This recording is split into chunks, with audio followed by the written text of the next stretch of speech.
Doesn't look like much right now. As you walk down the hallway, you'll turn the corner. Eventually, you'll open up the refrigerator, and you'll wind up in another world. How would you describe Meow Wolf, and how do you fit into the art scene? Meow Wolf is a venue for artists who felt like they were on the outside of the art market in Santa Fe looking in. The scene for artists who are trying to do something different or weird just didn't really exist. We were Santa Fe's orphans of neglect. The gallery arts world is a bunch of markety bull.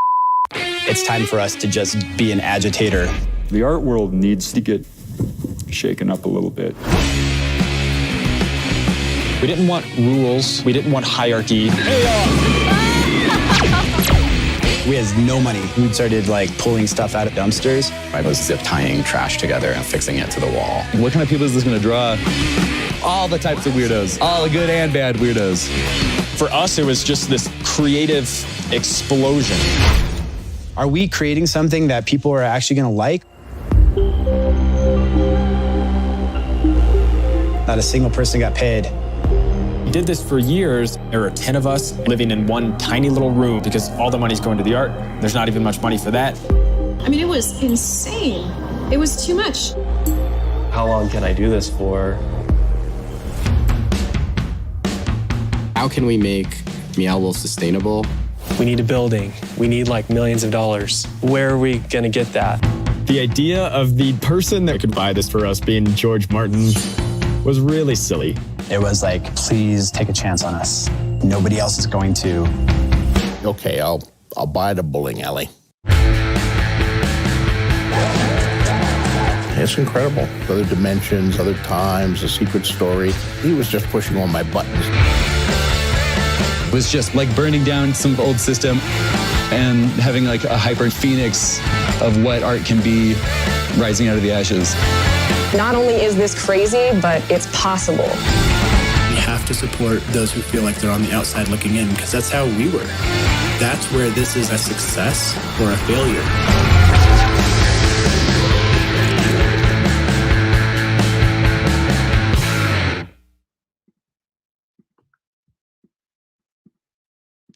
Hello, everybody, and thank you so much for joining us this evening. Today, we are super excited to be chatting with 4 of the leading minds behind Meow Wolf. And for those that aren't familiar, Meow Wolf is a Santa Fe, New Mexico-based art and entertainment group that creates unforgettable, immersive, and interactive experiences that transport audiences of all ages into fantastic realms of story and exploration. The group was established in 2008 as part of a DIY art collective and has now grown to consist of nearly 500 artists across all disciplines. Opening in 2016, their first permanent installation, House of Eternal Return in Santa Fe, has seen 2 million people come through its doors. And this February, Meow Wolf opened Omega Mart at Area 15 in Las Vegas, which has been sold out every day since its opening. They currently have their heads down, and they're building and completing one of their most ambitious exhibitions to date that will open in Denver later this year. I am incredibly excited to welcome the 4 incredible minds joining us this evening. Matt King is one of the original Meow Wolf founders and serves as the Senior Vice President of Creative, where he has led the creation of over 30 Meow Wolf installations, including the up-and-coming Denver Meow Wolf exhibition.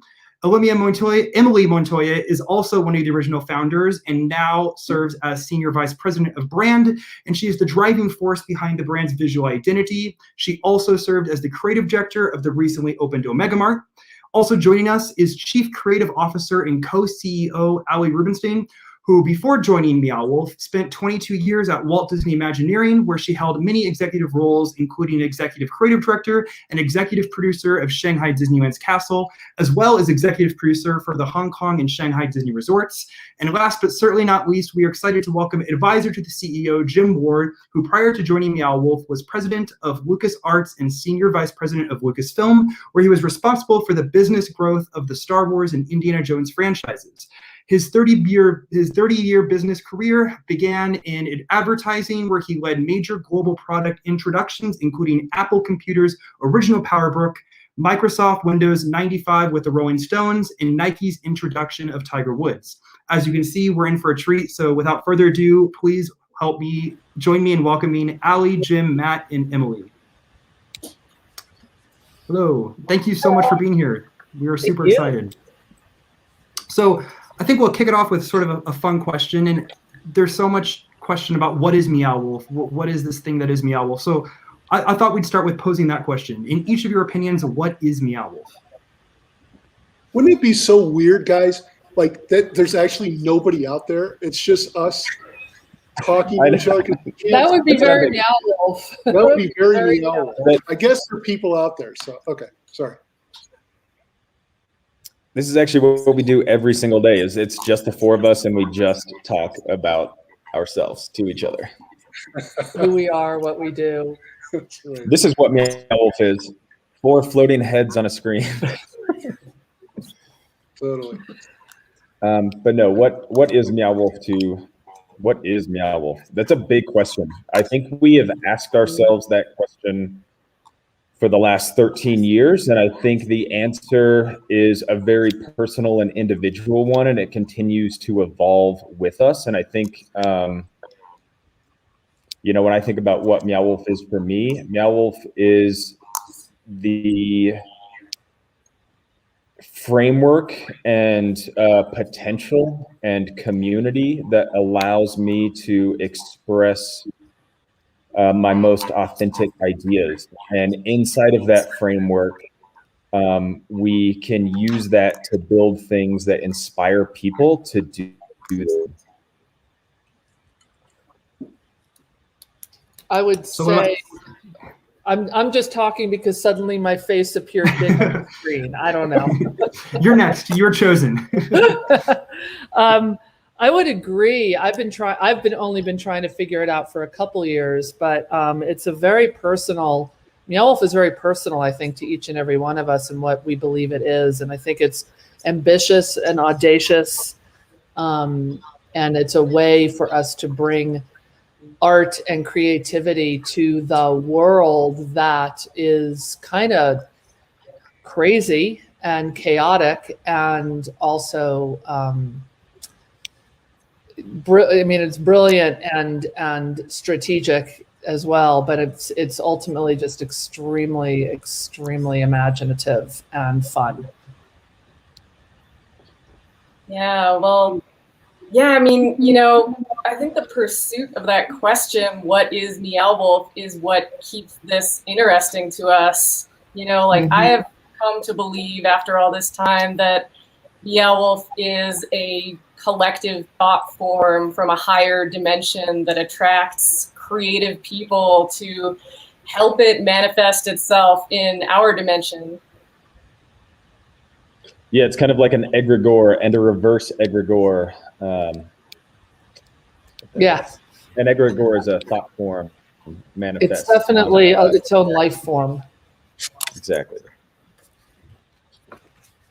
Jim, do you have a thought on what Meow Wolf is to you? I was waiting for my face to get big, but it didn't. There we go. Now your face is big. Okay. Oh, wait, now it's love not. the spotlight. Okay. There we go. Yeah, well, listen, I think all those are fantastic answers. It is a personal thing. I'll come at it from more of a business side of the equation, because that is secondary to the art leading the way. But what has ultimately happened is that Meow Wolf has become a leader in what we call the experience economy, right? And back in 1997, Pine and Gilmore wrote a seminal white paper, Harvard Business Review, about the economic progression of the world, and talked about a service economy, ultimately getting into an experience economy. And Meow Wolf, I think, has led the way.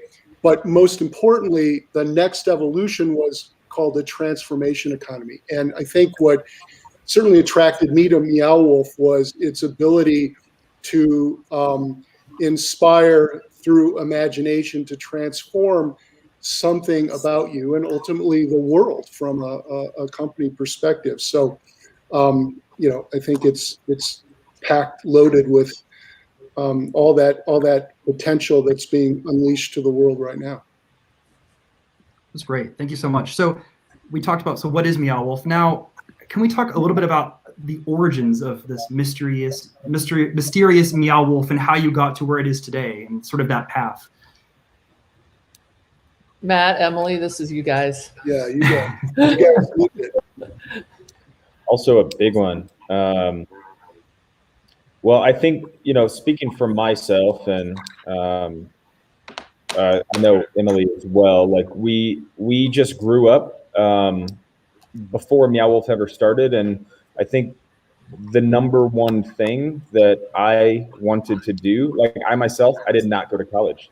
I graduated high school, and the only thing that I wanted to do with my life was make art. And I put all of my efforts into how do I build my life to support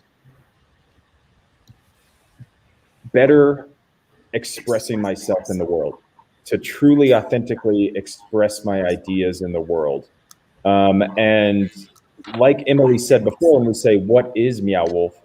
I think Meow Wolf is that thought form, and I think it supported the generation of us, and it drew a very early and very eager and very passionate group of people together. And we were all in our early 20s, and we met each other in Santa Fe, and we all had the similar idea, the similar passion of let's work together and make something bigger than ourselves. And we would have weekly meetings. We had weekly meetings every single Wednesday or Thursday night for the first 7 years of our existence. And we talked about what it is that we want to make and how we overcome the challenges of collectively working together, which inevitably leads to having to compromise your own artistic vision and make way for other people's, which is the biggest reason artistic collaborative groups usually fall apart. So I think it was a very impassioned group of people that found each other at the right place at the right time and continued down that path, and we have never stopped. That honestly kind of transitions to the next question, which was, as you've grown quite a bit, especially in the past few years, and have transitioned to a far bigger company and a little bit more structured, as I come to realize, how has that transition been? Like, what are some of the hardest aspects of that when trying to transition to a more structured organization and company?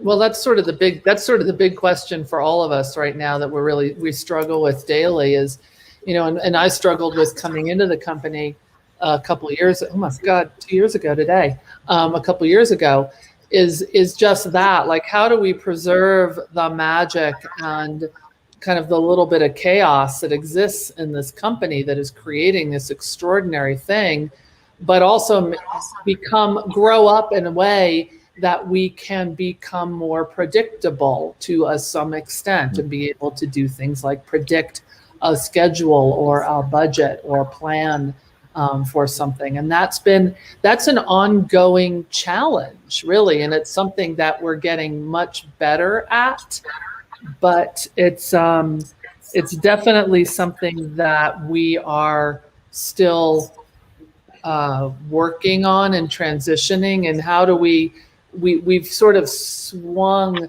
into a pretty structured system to get our projects open. But now we're sort of looking at, okay, now that we've opened Vegas, we're about to almost sort of vaguely open Denver soon. How do we now get back a little bit of that chaotic creative magic that was happening, and sort of blend the two, the real structure with this real extraordinary spontaneous creation that was happening?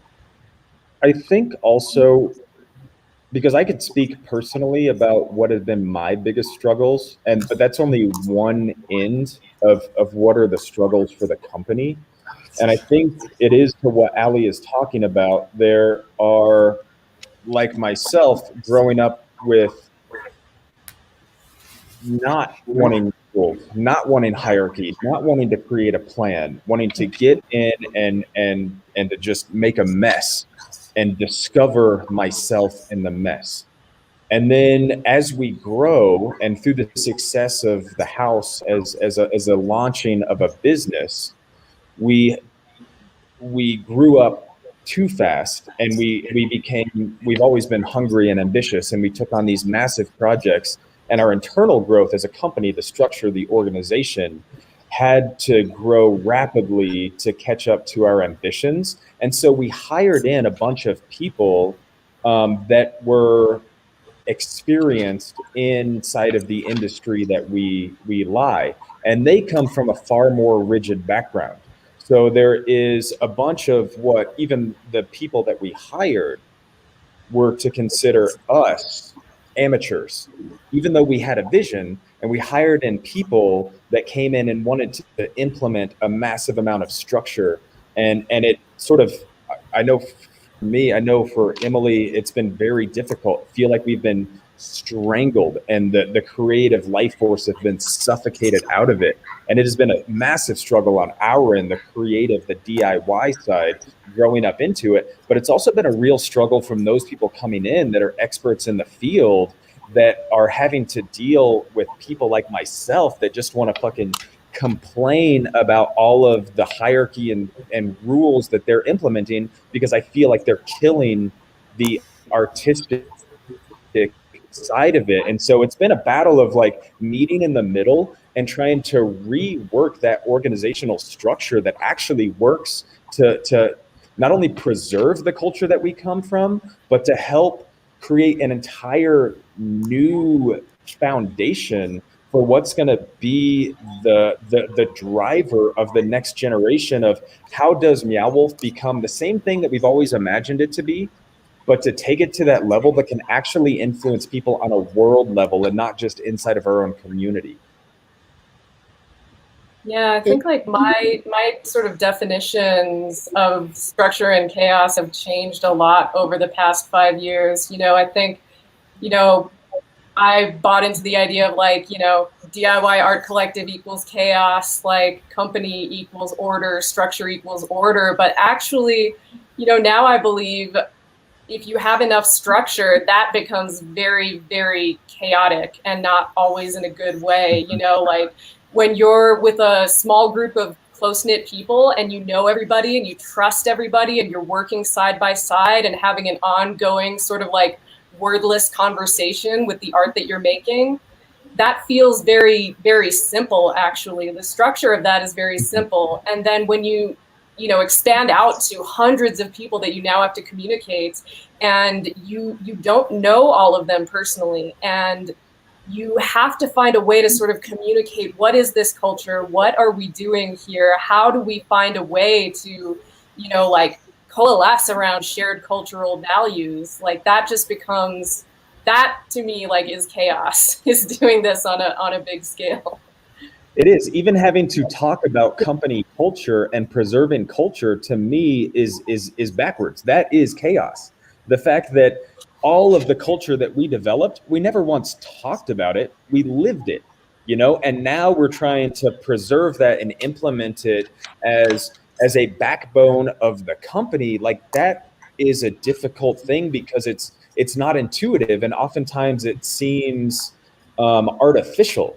But you're trying to, but it's necessary inside of the structure with just the size, the number of people that we operate with, to try and keep some kind of coherency and a unified vision. Like Emily said, you don't know it. I'm literally designing things and working with people that I've never met. I don't know them. That is different from the way that we grew up. So that's been the challenge. But it's also an exciting challenge. But here's the thing, you know, all of you out in this audience that I can't see, so I'm trusting you're all out there. You're all going to, I think a lot of you are going to get into creative endeavors, and you're going to get into industries. And what is a truth fundamentally is there's always a tension between creativity and process and bureaucracy, right? That's going to exist. And the issue in mythology is that you can't be wildly creative if you have any sense of process or structure. That's bullshit. You absolutely can. You've got to find the right balance. And over a year ago, at one of what we call these all shrimps, all company meetings, you know, I lamely attempted to explain this by playing the piano. and saying, look, the piano is a structure. It's a piece that has physics to it. You hit a key and it hits a chord, and that's how the music is made. But that doesn't prevent me from playing classical music or Debussy or Thelonious Monk or whatever it happens to be. It's simply a platform to express my creativity. And so what the company has been trying to do is to build in that platform that allows even more creativity to go out into the world and do whatever it is Meow Wolf wants to do. And it's finding that right balance. Have we found the exact right balance? Probably not. And as Ali said, the pendulum probably swung too far into the piano was playing Bach all the time versus swinging back a little bit. And that's what's happening now. So on the topic of that foundation and sort of the backbone of the company culture, I wanted to bring up the Meow Wolf mission statement and talk about that for a bit. So for those that don't know, the Meow Wolf mission statement is a social impact art project that fuels a business, and a business that fuels a social impact art project. So can you talk a bit about how that's actually applied in reality and how you've created this sustainable platform for art? Maybe if Jim wants to start with this question, and we can circle around. Well, look, in its very DNA and ethos in this company, it has really nothing to do about business. It's about creating art, expressing art, being inclusive around everyone's ability to express that art. And the magic of that has been really mind-bending creativity that people seem to enjoy, right? And so if the pendulum was swung on this to be, hey, we're a business and the art supports the business, that's going to fuck up and wreck the entire thing. And what the founders, Matt and Emily and the other founders, constantly reinforce through actions, deeds, and evangelization is this is about the work. It's about the art. And if we can continue to express that, everything else will take care of itself. It's not worry about the business. I mean, we have to manage a business, but if we can free our expression of art, the rest will come with it.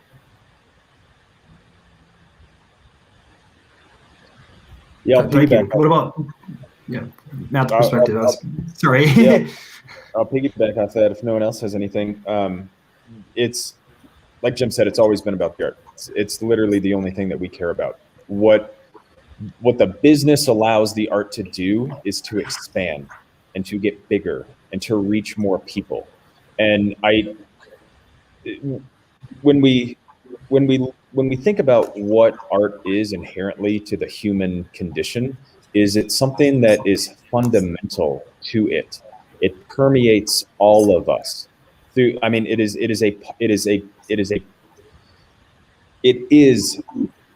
the human experience, in my mind, is to creatively express oneself. So if you authentically, without any reservation, wholeheartedly dive into something that is connected to the human experience, it is going to resonate with people. And if you build a business out of that, they will come. It is the field of dreams. If you build it, they will come. Like if we make art that is truly authentic to us, it is going to resonate with other people, and they're going to come and they're going to give you money. That's the business part. They give you money, and then we're going to take that money and we're going to fuel that driving desire that we have, which is to make art and to have a company that supports other people making art. And that's literally the only thing that we care about. Mm-hmm. So for Ali and Jim, we talked a little bit about sort of the creative and the business clash and sort of the transition in the past few years. For both of you specifically, what was it like coming from places like Imagineering and Lucasfilm and coming to a Meow Wolf? And what were some of the hardest aspects of that? Well, it's definitely been a journey, and I don't know that there was anything particularly hard about it, more just sort of shocking and fun and mind-blowing, and to be able to just kind of do to come into a company as creative and artistic as Meow Wolf, not beholden to any particular IP, and really just help these guys. I mean, I'm just here to help these guys, to like raise up the artists and the creative as much as possible. Do my best not to squash it, not to, mostly stay out of their way and give them a little bit of support. But, and that's really, I think I was lucky in that I have years and years and years of experience in building stuff and building things and building attractions and rides and exhibitions and theme parks. And, it was, I had to very consciously, and I do this every day, and Matt and Emily know this because I do this in meetings. I have to say, wait a minute, I have to let go of my Imagineering brain and really just think about what is going to be best to support this creative endeavor. And I take, I've been able to take kernels of certainly everything that I learned at Imagineering, and I was really lucky to be able to apply some of it here, but it's really just more about staying out of their way as much as possible and letting this extraordinary thing happen. Yeah, I mean, for me, honestly, Lucasfilm was this magical, unbelievably wonderful experience with amazing people, imbued with this sort of, George and Francis Ford Coppola, all the way back to American Zoetrope, were on the outside looking in, and wanted to create a new model for filmmaking. And even when I was part of the company, George is very much about that, pushing the envelope and expressing filmmaking and art in complete different ways. And so when I left Lucasfilm, I thought never, ever would I be involved in a company that was amazingly creative, being the outside looking in, saying, fuck the system, we're going to do what we want to do and express our art in the same way. And lo and behold, lightning struck twice. And here's this thing called Meow Wolf with this creative vortex of people in Santa Fe who are on the outside looking in, saying, fuck everybody, we're going to do what we want to do in a completely new and different way. And it was like, hallelujah. So I'm blessed in life because I got to find Meow Wolf and experience that amazing creativity again, and in a completely different way. So that's so fascinating to hear. I'm curious on the whole balance between where themed entertainment is, and where do you think that line is between an art installation and a themed entertainment experience? What is the differentiation factor, and where does Meow Wolf fall on that spectrum, would you say? Well, I personally don't think that there's there has to be a division or differentiation in a lot of ways. I mean, I think, typically you would refer to a Disney attraction as themed entertainment, and you would, refer to a Meow Wolf exhibition as an art installation, but truly Disney is art. Disney is some of the most fantastic art I ever had the privilege of being a part of, until I got to Meow Wolf, of course.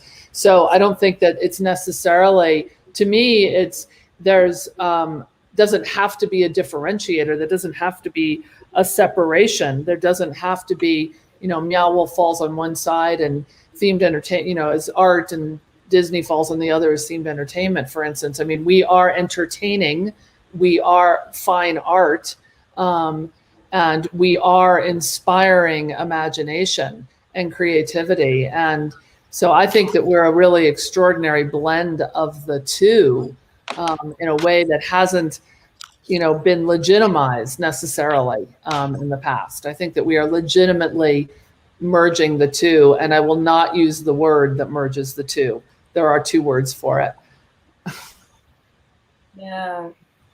Yeah, and I think really, one of the biggest things in common is between, immersive installation art, which is the background that we're coming out of, and the themed entertainment industry is that kind of maximalist approach to create an environment that will overwhelm the senses and really like knock you out of your perception of default reality and put you into another more like timeless kind of a space.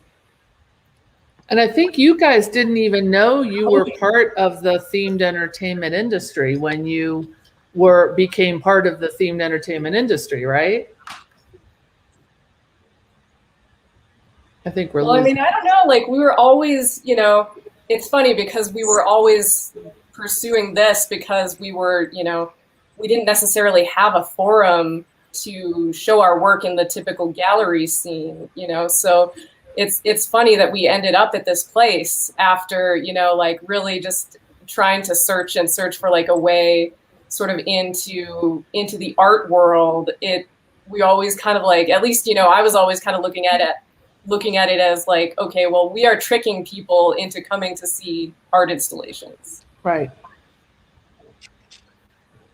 I think it's entirely attitudinal, and you know, we will let critics decide what they consider art or entertainment. But when it comes to me, and we've seen this, like if you're a studier of art history, we have seen this time and time and time again, where something pops up and it is unrecognizable to critics, and it is outside of their vision and their perspective, and they don't deem it to be inside of the classification of art. So I personally believe, because it is my attitude, it is my approach, it is how I see the world, that what we are making is art. And if other people do not entertain that idea, it's totally fine. I mean, it literally doesn't matter. But, you know, people can call it whatever they will. But at the end of the day, what we want to do, regardless if they're being entertained or if they truly define it as art or they see it as a revolution, at the end of the day, what we want to do, the goal of what it is that we're trying to achieve, is to inspire people. And I think if we are doing that, then we are successful in our ambitions. And what I don't want to do is debate over what we call it. I want to say, and I want to have real critical and in-depth conversation, is to how do we do better what it is that we do? How do we inspire people more? That's the real question here. And I think that there's an aspect of entertainment, and we could debate this forever, but that is prescribed for the person being entertained. There's an expectation of how an individual is going to experience a thing, a place, and it's designed to dictate or prescribe that experience, whereas we do not do that. We do not prescribe the experience. And I think what we've done in Vegas in particular, as the next step beyond what we did at the House of Eternal Return, you know, provides an experience where people can entirely choose their own. They have total agency to participate or experience the art of the exhibition at their will as they so desire. And I think we even have a clip of that we are maybe queuing up for that. Good segue. Ooh, is it? I don't know. That was good. Vegas is the next big thing for Meow Wolf. Vegas is leaning really heavily into technology. It's a one-of-a-kind new media exhibition.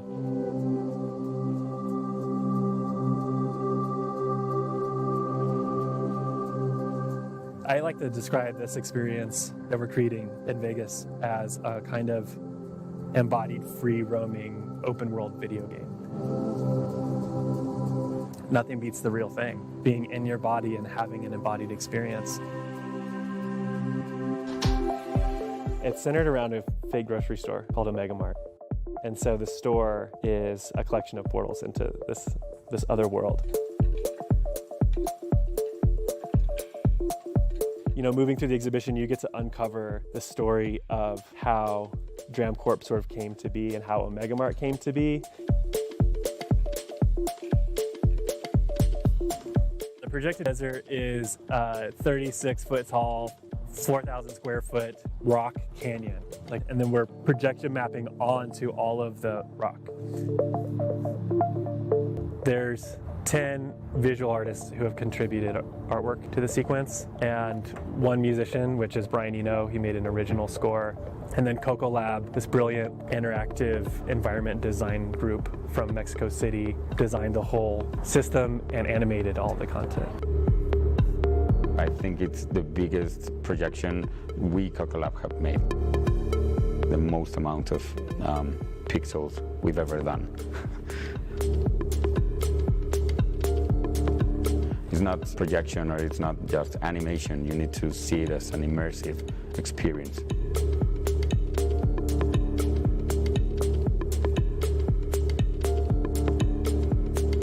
One of the most exciting things about the Projected Desert is that it's really an unprecedented collaboration between some of the most well-known visionary artists in the world. They all have a practice of going into some kind of altered state of consciousness and then coming back and showing the world what they experienced. All of these different pieces of visionary art are being woven together to create this kind of otherworldly journey. Most notably Alex Gray and Allison Gray. Luke Brown, who's one of my visual arts heroes. Louis Tamani, who is from Peru. Kate Ferrand and Samuel Ferrand. Jonathan Solter. We also have Android Jones, Amanda Sage. There's one Meow Wolf artist, that's Brad Wolfley. And their styles are all a bit different from each other. And that's been one of the things that we've worked a lot with Coco Lab, is integrating all of these things together into this singular piece of work. When you actually step into this floor and you really feel the power of this space, it's really quite overwhelming, actually, to be honest. And I think that we're going to have something really breathtaking and beautiful. I'm really curious what people will take away from the meaning of it. It's a really, honestly, super exciting moment right now. All of the crazy things we've put ourselves through to get to this point, I can say, I think have paid off.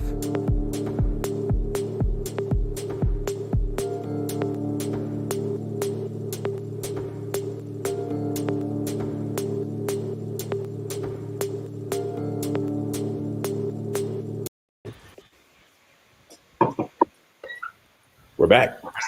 We're back. Thank you for the little clip on giving us an inside look at the creation of the Projected Desert. Is that the correct? Yes, Projected Desert, that's the title. So I think something I was sort of curious about, and I know a lot of people have asked about, how important is story to the Meow Wolf experience? How is the creation process of that story go, and how important do you think it is to that experience when guests are there? That's such a good question, and something we debate all the time, because it is possible to go through a Meow Wolf experience and just absorb the visuals of it, just absorb the art of it. It is possible to do that.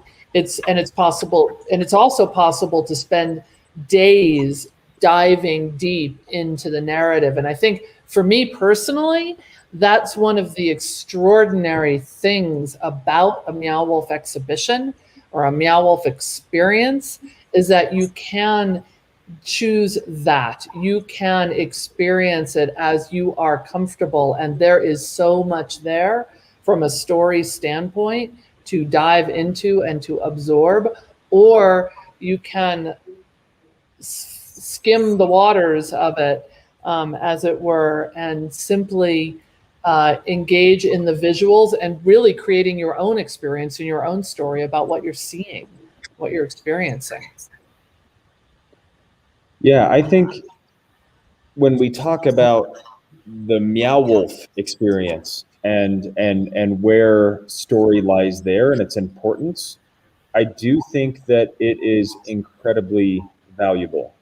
I think us as storytellers are really interested in telling compelling, challenging, and sort of interesting and weird story. We love receiving story in the world, so incorporating it into the art is also of great value. It adds layers of complexity for a participant to come in and engage with, and it allows things that oftentimes in the way we present things that seem very visually juxtaposed or disparate, it allows us to make sense of why we are putting things next to each other.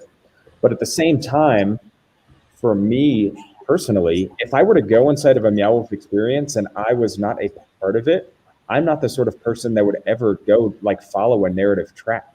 So it's also as valuable as it is to integrate compelling story, it is more important in how we actually present that, because what we want to do is strip the story out, turn the lights off, cut the audio. Are we left with a space that is still beautiful and wonderful that you would like to spend time in? So narrative is a big part of what we do, but it's how we actually integrate it that is even more. I think we lost him. I think we lost him. But he was making a really good point. I know. So I Emily, know. My internet's back. It's always at these moments. It's all just how you use it. But Emily, take over. I was going to ask. So you were the creative director on Omega Mart. That's correct? How was the creative process for Omega Mart? How did that unfold? Was it something that the art installations came first, and then you figured out a way to shape a story around that, or was the story set and then the art installations placed in there? Or what was kind of the overall ideation and creative process for Omega Mart? Yeah, well, Omega Mart is a little bit different because it's actually the third Omega Mart that we've done. Back in the warehouse days in 2009, we started out with, hey, let's do a grocery store show. And it was kind of, like a glorified yard sale with like cinder block shelves and just like, gallons of like jugs of paint water that had like elk milk written on the side. And, it was like, that was the level we were at in 2009. And it was so much fun. And so we brought it back in 2012 when we were doing this arts education outreach program called Chimera, where we went into schools and we put kids in groups and we asked them to create products. And so they would create products, and it would be the kind of things that are so crazy, just like giant sponge in a box for cows that have been abducted was one of like the best ones. And then so we would take that idea that they had made and like legitimately design it into a product and put it on the shelf. And then we ran this whole like fake campaign that was like, Omega Mart comes to Santa Fe, like nothing about Meow Wolf, only a grocery store, a new grocery store with organically recommended products is coming to Santa Fe. And so we fooled a lot of people. Like a lot of people were like, thought it was a real grocery store. And that's like part of the, tricking people into the art experience kind of thing. So we ran that for like a few months in 2012. And then, so we had this opportunity in Vegas. Okay, like, what are we going to do? And Omega Mart came up again, as an idea, like, let's do a real version of Omega Mart on a huge scale where it is actually a functioning grocery store that then is the gateway into an entire Meow Wolf exhibit. And so we came like sort of like preloaded with that idea, but then when we do these shows, a lot of times is what we'll do is we'll have like internal sort of ideations on what we might want to make. And like, we might have like an internal sort of like request for proposals on kind of like what people want to make. And then we have an external, where we send out to different artists and they will submit ideas. And so we did a combination of that for Omega Mart, like both internal and international artists, local Las Vegas artists. So that's where we just decided to like jump off from. I think we have a video that kind of summarizes the Omega Mart experience that we can show. Yeah.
So not too bad. Yeah, sticking on the topic of creation of story and creativity and that sort of the creation process of both Omega Mart and just Meow Wolf in general.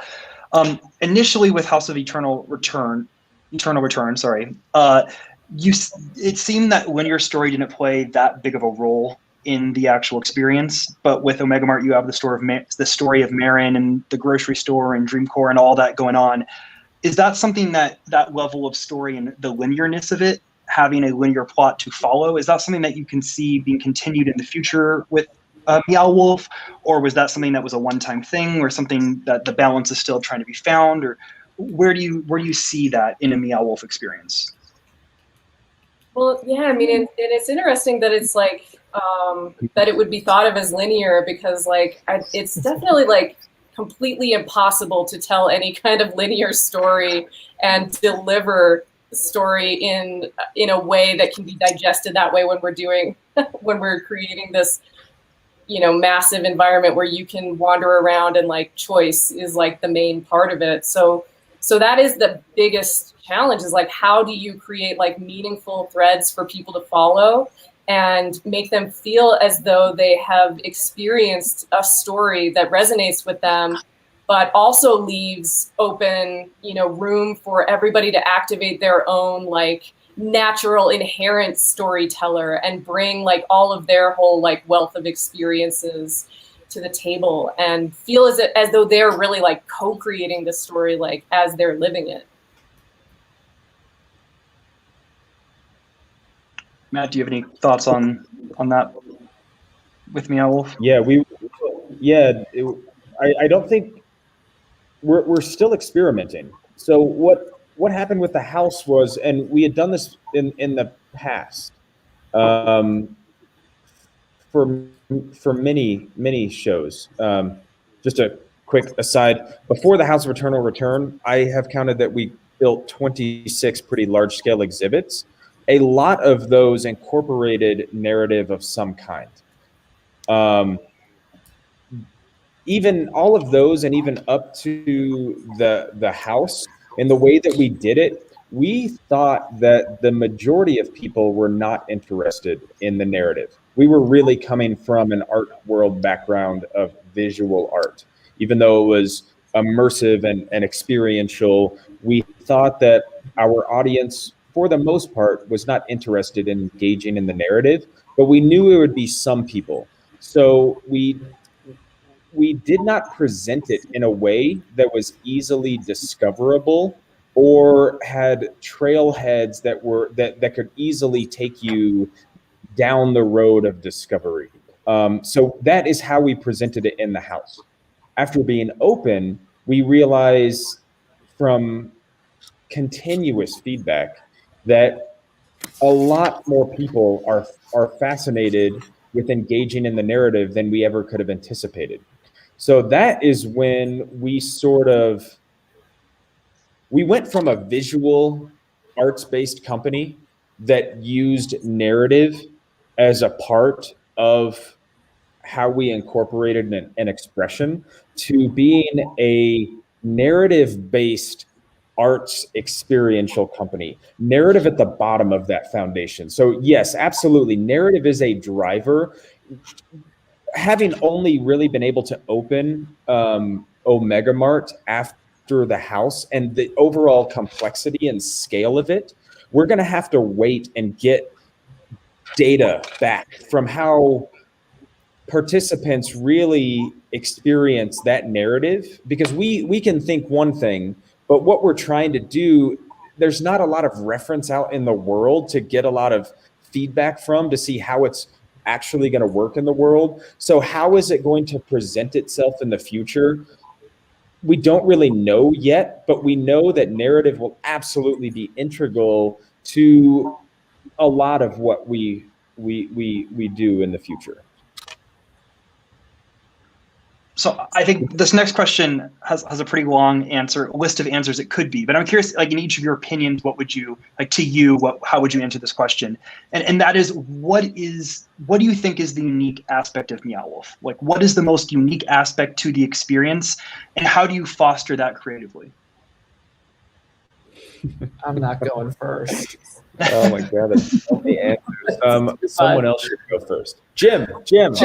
I say All Jim right. goes. All right. Well, a couple of things. To me, what's unique about the experience is, and this is somewhat counter to other experiences, however we define whatever it is we're in industry-wise, in that Meow Wolf is about exploration and discovery and about agency and your ability yourself to do whatever it is that you want to do. And it pushes the expectation around art, and in some cases to an uncomfortable degree that people wouldn't necessarily normally migrate to an exhibition with that kind of art into it. And so one of the secret sauces of Meow Wolf is this idea of the accessible unknown, allowing people to have some semblance of accessibility. A house in Santa Fe or a grocery store in Las Vegas that then becomes a portal to the psychedelic maximal expression of art that then becomes contextually easier and accessible to absorb, right? And then in that discovery and that exploration is where that emotion and inspiration comes from. So that journey is really, to me, unique in what Meow Wolf offers. Yeah, I would totally agree. I think that there's something so transformational about it, and the idea of the accessible unknown, that there is the accessible thing. You think a refrigerator is a refrigerator until you open the refrigerator, and the refrigerator is actually a portal to another dimension. And you experience that, and I think it can leave a person inspired to think, well, if a refrigerator is not really a refrigerator, maybe when I walk out of this exhibition, that tree that I see out there might be something more than a tree. And to me, that just explodes your mind with imaginative possibilities and inspiration. And I think that's what's so cool to me, is like the possibility that the thing you're looking at and assuming the thing is not the thing that it really is. It's something else entirely. And when you accept that as a real possibility, you open yourself to the possibility that anything in your life is possible. Yeah, that's correct. All of those are exactly what I was thinking. All of that is exactly my thoughts. Thank you, guys. But we finally mind melded. We passed the test, Ali. We finally passed the test.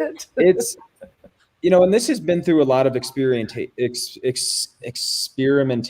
for us. I think I said earlier, like, the thing that we care most about is inspiring people. The reason I make things is because I am inspired by things I see in the world. And it drives me to try and want to create something that also inspires someone else. So I think back in the early days, when we were first kicking this off and really building just big, crazy things, we would open it to the public. We're always looking for feedback. How do we make it better? How do we make it more approachable? but still being authentic with things that I want to make. I don't want to spend my time making stuff I'm not interested in. So where is that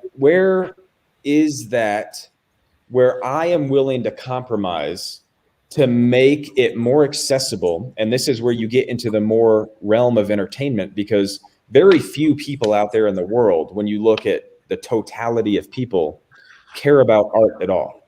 But that is through an understanding of a definition that has been forced upon them from a very stagnant and a very limiting idea of what art can be. But what everyone wants is to be entertained. So if, like Emily said, how do we trick you into an artistic experience by selling you that you're going to be entertained? And that's back to what Jim said of the accessible unknown. When you first walk in, we present you with something that you know what it is. It's a house. It's a grocery store. I am familiar with this space, and so I am comfortable. I recognize an archetype. And the further that I get into it, we're going to baby step you into the abstract. Because most people out there in the world that are just looking to be entertained, that have no understanding of art and the importance of what abstract can really be into the overall spiritual development of us as human beings, we got to baby step you into that. So we're going to walk you into house. We're going to present you with a fridge. You're going to open that fridge, and that fridge is going to change your life, because everything that you know, every ounce of belief that you hold opening up that fridge is determined until you open it. And then you are presented with something that is so unexpected, but also so slightly altered from that belief, that is such a radical movement that it literally allows you and your beliefs the possibility of saying, what is real and what is reality? That is ultimately where we're trying to take you, is to not just have an artistic experience. We are literally trying to get you as an individual, as a collective of humanity, to have an artistic awakening, to question what is reality, to help evolve us into a better and brighter and more open and realistic artistic future. That is what the refrigerator is. So that's what, you know.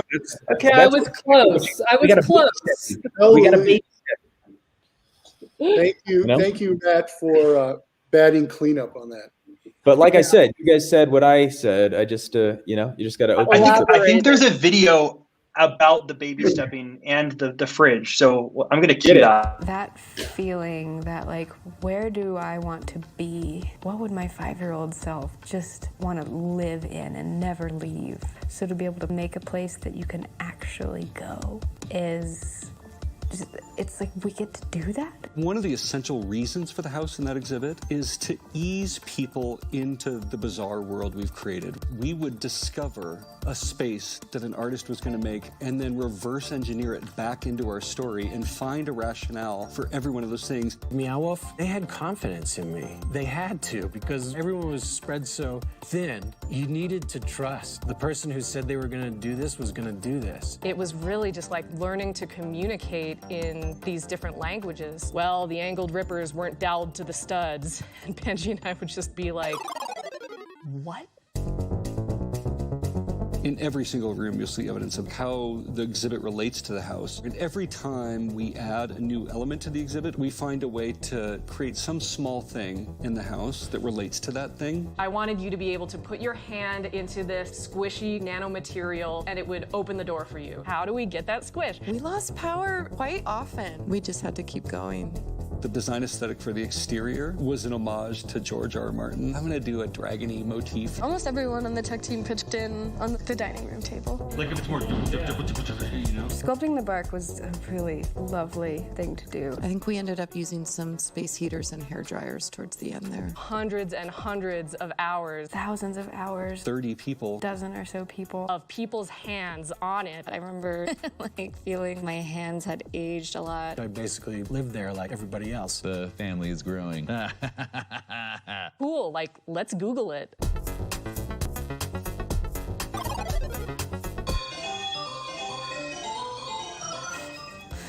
It's quite a sculpture.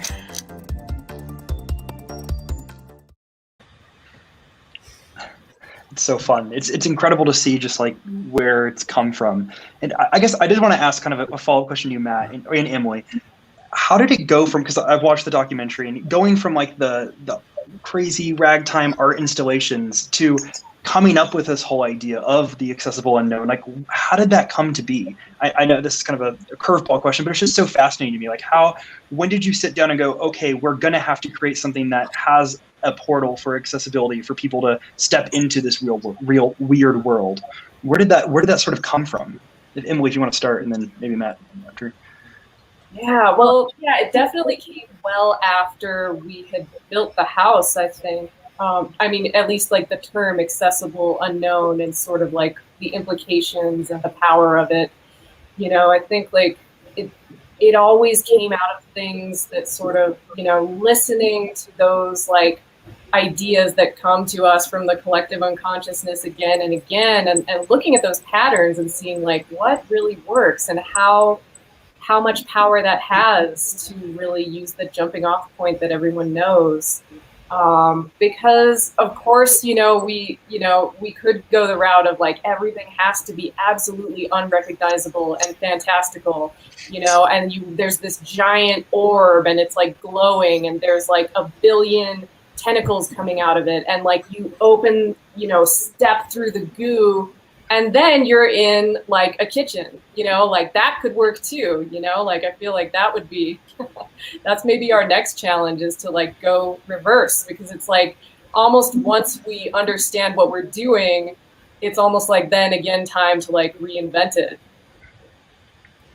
Yeah, it has to be. I think over the years, what we have done, pushed ourselves to make the most fun and exciting, and to really just, and it's really just a group of us sitting around, oftentimes like, we're not a formal meeting the way the company does now. It's like my schedule from sunrise to sunset is blocked off in meetings.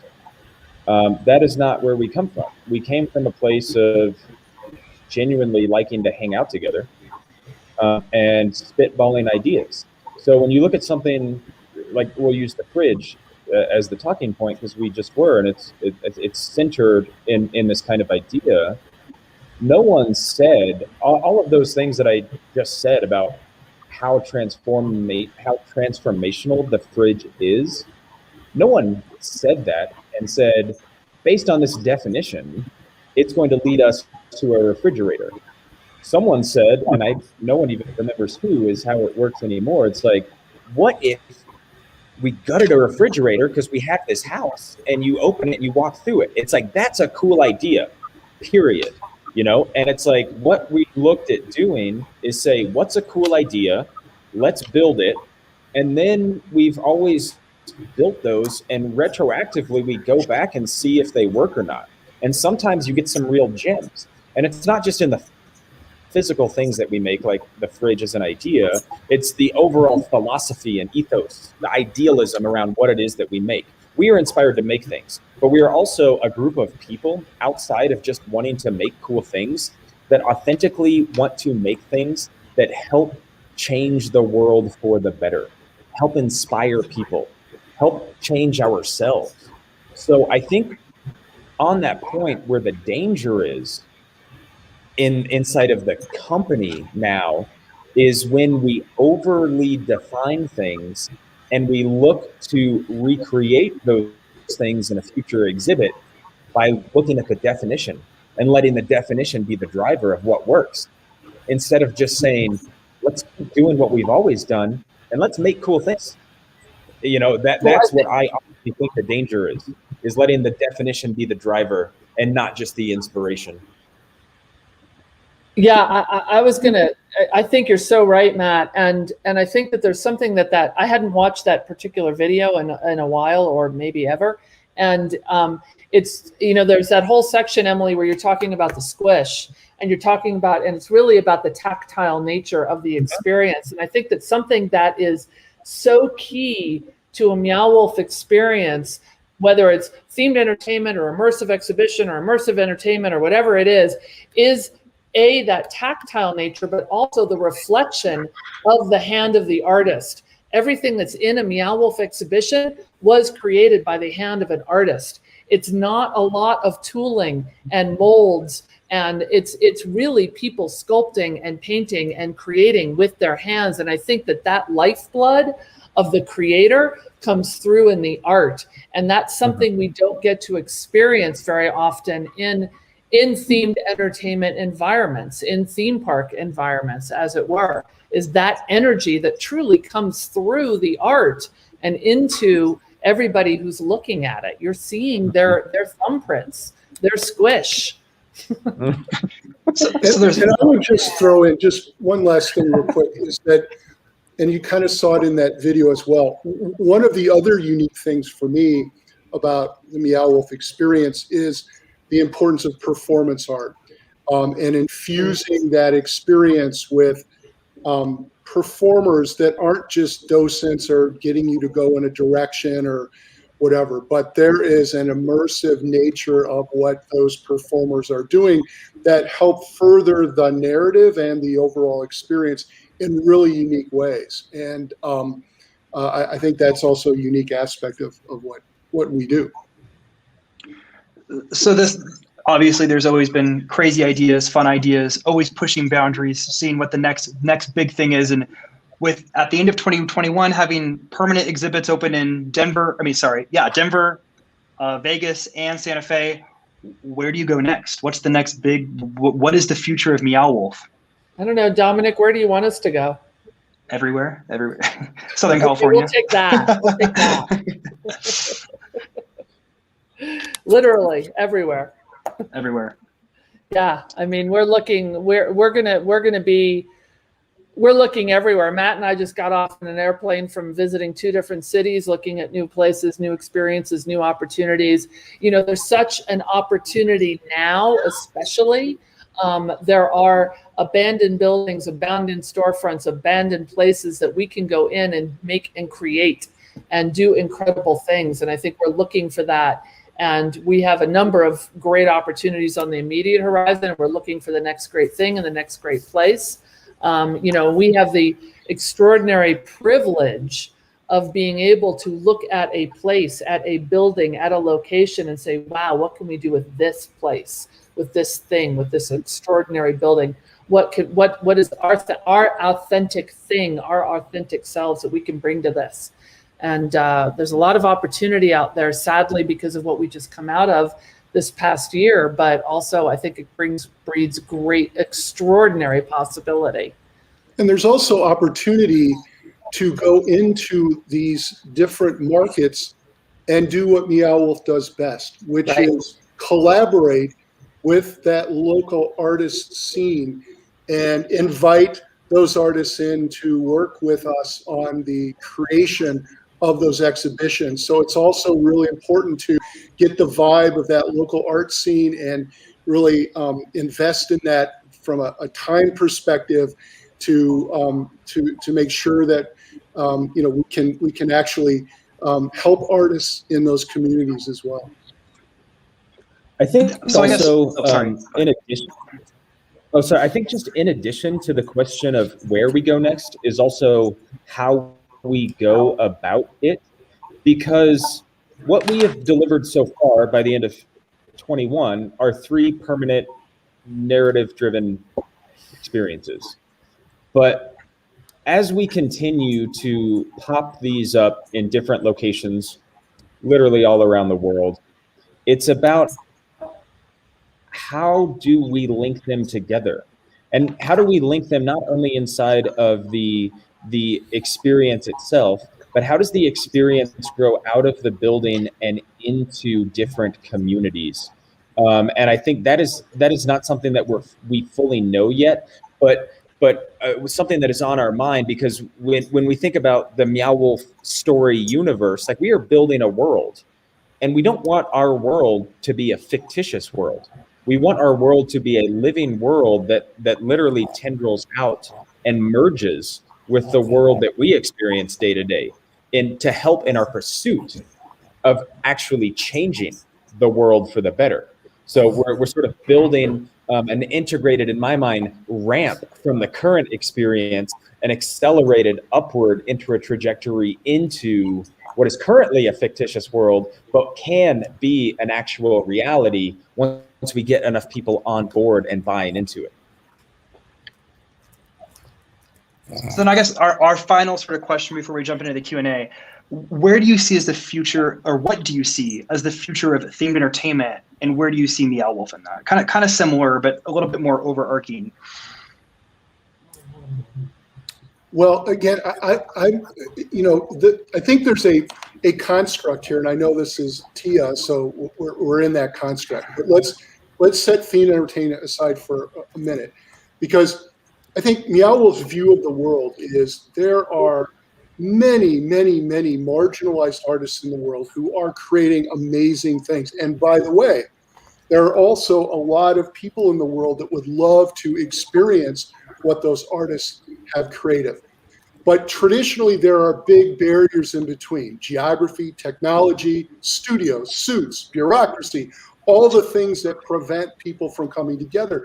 And Meow Wolf wants to, through a social impact art project, bring those people together so that those that want to experience that art can do so, but people can come together and co-create art, and to fundamentally change the role and perception of an artist in society from being at the bottom rung of the pyramid, not just economically, but in terms of the society understanding the importance of an artist and art to the well-being of our society, to a thriving society, and not just pay art lip service, but to elevate its importance and have everybody understand that. So there's a bigger idea that the founders have created that we are now all lucky to be a part of here. And if that helps to push themed entertainment forward, then that's great. But Meow Wolf will change the world. Meow Wolf will change the perception of artists. Meow Wolf will embolden and empower artists around the world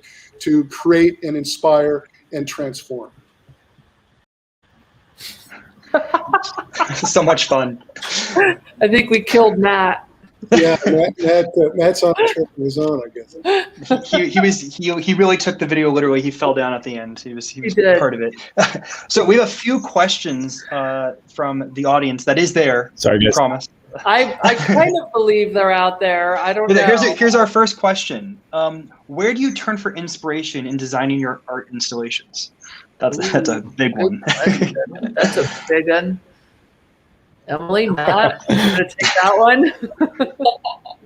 Wow, yeah, that's the eternal question. I think the biggest thing is to, not wait for the opportunity, to then start getting inspired, but to really find ways to make inspiration part of your daily practice, and to really make sure that you're constantly seeking out and consuming images and ideas that excite you on a regular basis, because then you have this well to draw from at any point.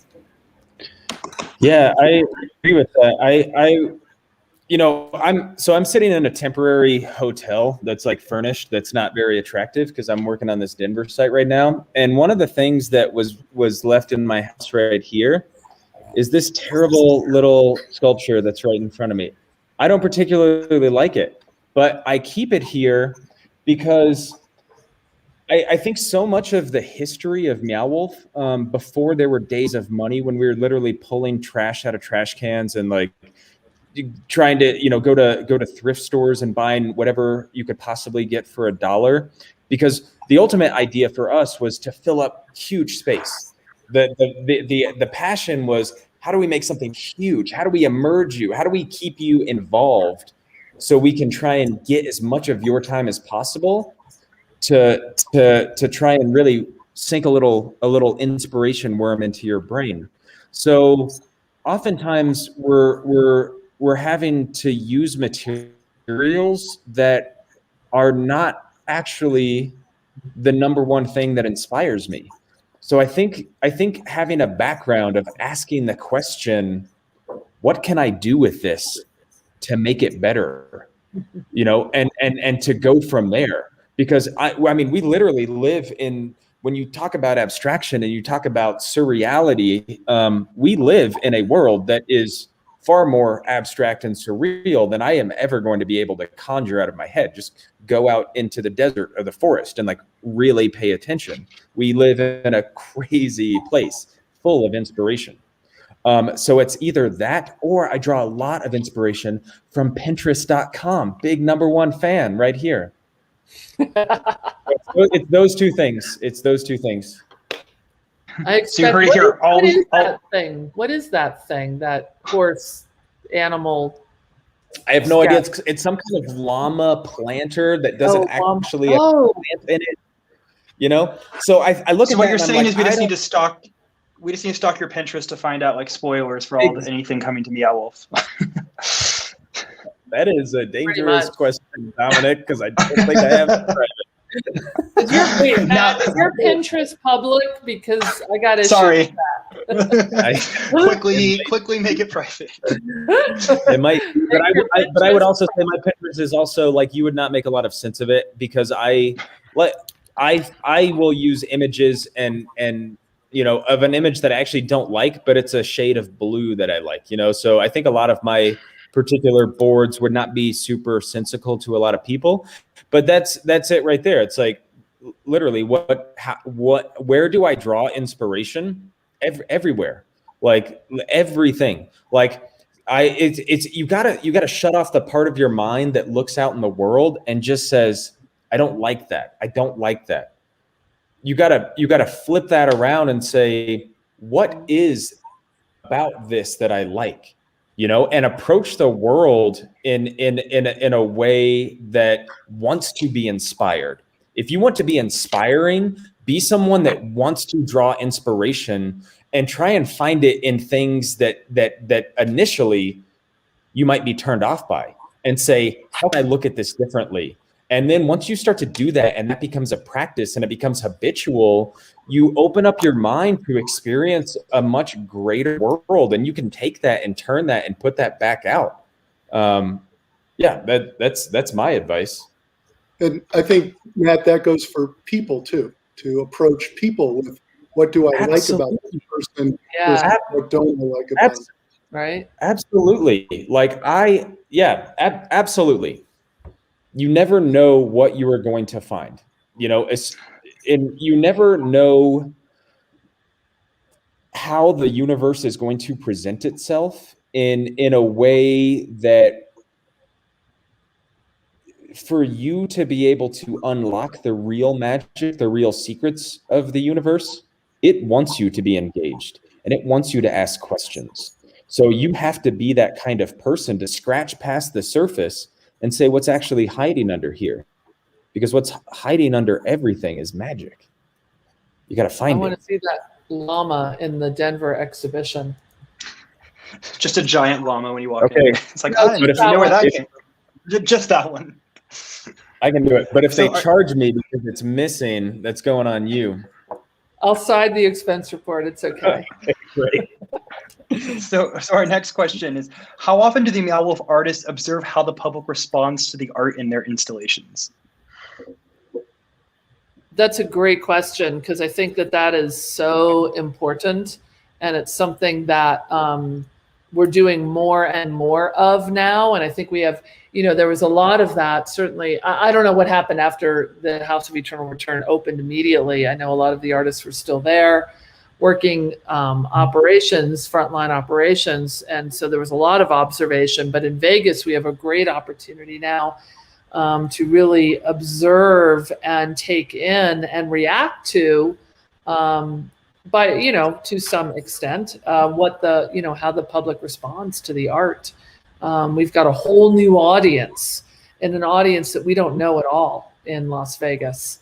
So I think this is a really great opportunity to start doing that and walking in our guest shoes, as it were. Yeah, I think that varies too. I'm someone that's very interested in watching people watch art because it helps me as a designer. But I'm also as interested in watching people engage in my own personal artwork. So I'm someone that, even though super curious, I'd rather watch the audience in Emily's space or literally anyone else's space than my own. I like to go in my spaces because even though there is a part of me that builds these for the public, and I want people to be inspired and I want people to love them. I'm ultimately building them for myself, and it's kind of like once I build them and I'm done with it and I'm no longer adding to it, I'm sort of there to give it away, and it's no longer mine, and I feel like almost intrusive to share the space with other people. How do you feel, Emily? Are you kind of feel the same way about that, or what's your stance on the question? Yeah, I mean, I enjoy it. I enjoyed, being in Omega Mart after we just opened and watching people interact. It's great because you get a lot of, good opportunities to eavesdrop and get people's reactions. Like at the house, there were so many days when I was just sitting on my laptop, like working in the cafe, and I would overhear people, having a conversation, processing what they had just seen and interpreting it. And people would just tell these amazing, stories about what they saw that was absolutely, maybe they were describing a room I had worked on or something I'd been part of, but it was in no way, their interpretation was completely different from anything I was thinking of when I built it or conceived of it or, just had any kind of association. What they were saying was like, wow, like it just really like drove home the power of like, yes, people are there to create their own stories. And who am I to say that they're wrong in their interpretation? I love hearing that type of stuff. I love just sort of the absolute impossibility of predicting how people are going to respond. It's so fascinating. It's great. The next question we have is a hotel project concept similar to the canceled one in Phoenix something that the team at Meow Wolf is still interested in pursuing? Yes. Yes, we are. Yes, we Very are. There's your answer. Yes. Yes, very Matt, excited I talk about this a lot. Ali, do talk about this a lot. It's something that's it's something on the back burner of design.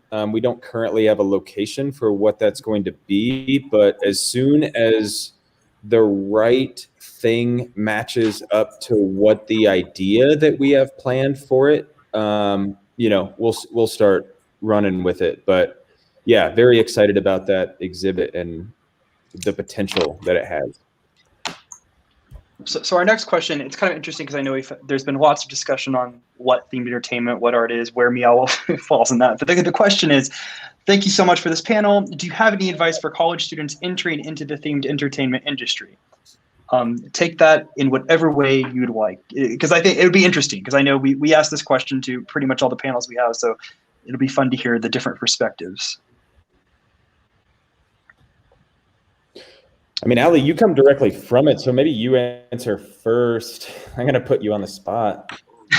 College students, well, it's that learn to draw.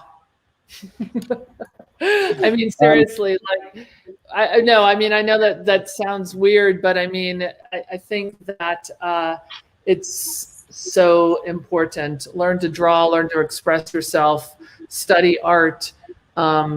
I used to say learn to draw Mickey, but I don't say that anymore because now I've discovered Meow Wolf and there's so much more out there. But I think learn about art, learn to draw, learn to express yourself. Yeah, and it's weird, right? Because in my position, and I find myself at a pretty high level position inside of this company, and I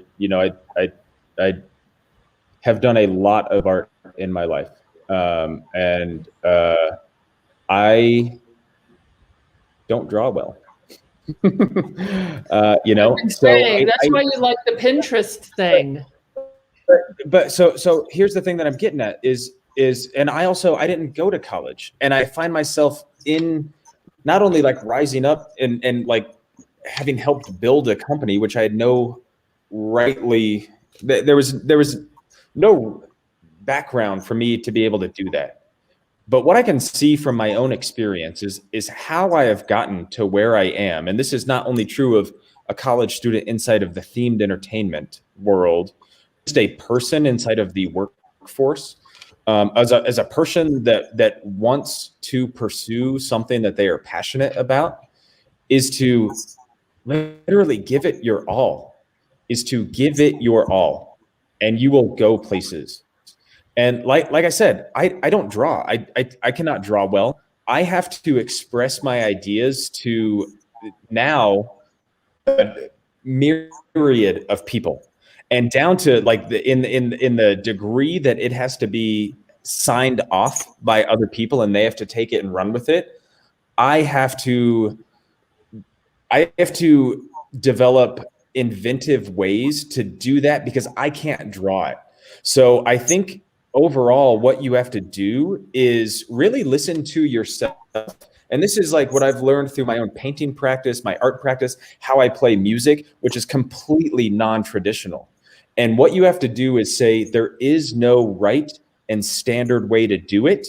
You are a talented individual, and lean into how you express yourself in the world and follow that and put belief into it, and then use that as a driving factor in not only the theme entertainment, however you do things, is just truly believe in yourself that you have the ability to do it and to make it and to rise even higher than you ever thought that you could, and you will see it happen. So that's my experience, because I've literally seen it happen. To Matt's point, though, you gotta want it, and whether it's theme entertainment, whatever it is you guys are going to go out and do. I often talk to young people in many industries, and I'll always say, hey, look, are you going to be involved or committed with this? And they kind of look at you like that's a trick question. And it's like, hey, let's take a plate of bacon and eggs. The chicken was involved in that breakfast, but the pig was committed. And it's that level of commitment and passion that you have got to have to push yourself into and being uncomfortable and experience new experiences so that you can express yourself in whatever it is you're going to do. But you got to want it. So don't go along for the ride. Don't half-ass it. Do it. And if it doesn't work out, it's okay. Just get passionate again and try again. Someday it'll work. It's a great advice. So I think we're running out of time here, but thank you all so much. Thank you everyone for attending, for your questions. Thank you, Jim, Matt, Emily, and Ali, so much for coming on here today and talking with us. We really, really, really appreciate it. And we just thank you for giving your time. We know everyone's very busy and tired and there's a lot going on. So we really appreciate you taking the time to join us. Thank you for having us. Thank you for having us. Yeah, thanks for the opportunity. It's always good because we do live a very stressful, when you're in it, you are in it. And it's good to come back and just reflect and like be able to talk about why you do it. It's very energizing. So thank you for the opportunity. It's our pleasure. See the people out there, because I know some of them. Yeah, you probably definitely do. I think they all left by it. All the questions Fair were enough. Dominic's. It has only been 5 in the room. There's some people. Thank you all so much.